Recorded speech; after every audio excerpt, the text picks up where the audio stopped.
Gogoratzen dituzu irudi hauek? Zuetako askok seguru baietz. Beste batzuk jaio barik egongo zineten oraindik. 1983ko Uriolek Bakiora ere kalte ekarri zuten, herriguneko hainbat puntu urpean geratuz. Denbora pasa da ordutik, gure herria desente aldatu da, baina arriskuak hor jarraitzen du. Gainera, mundu mailako klima larrialdiak egoera okerrera eraman du, eta eurite handiak sortzeko aukerak ugaritzen ari dira. Bakion, uholdegarritasunari aurre egiteko beharra dugu, gure bizitzak eta ingurunea babesteko.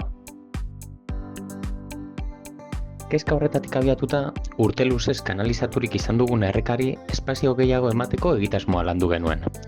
Hainbat eragilearekin elkarlanean diseinatu genuen plana, eta herritarren iritzia ere kontuan hartu genuen. Aurrerantzean ere, biztanleen ahotsa entzungo dugu. Horri esker, erreka eta itsasoak goraka datozenetan urak gainezka egitea saihestuko dugu. Hau da, lurrak urari egingo dio lekua, guztion mesedetan. Solosarren baso berri bat eratuko da, eta Bakean ibaiadarra eta parkea uztartuko dituen eremu bat. Bestalde, zonalde horietan biodibertsitatea sustatuko da. Bertako landariak babestuko dira eta animali espeziak berreskuratzeko ekosistema berriak zabaldu ere bai. Orain proiektuaren obra martxan ipintzeko unea da. Urtebeteko iraupena izango du eta tarte horretan lur mugimendu handiak egin beharko dira.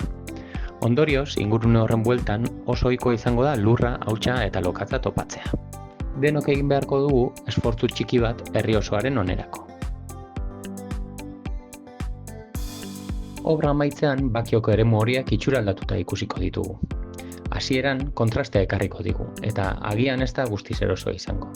Izan ere, naturari bere bidea egiten utziko diogu, bere erritmoarekin. Eta urte batzuetara leku eder bezain atsegin bat izango dugu, jolasteko, pasiatzeko, elkartzeko eta azken finean naturaz gozatzeko.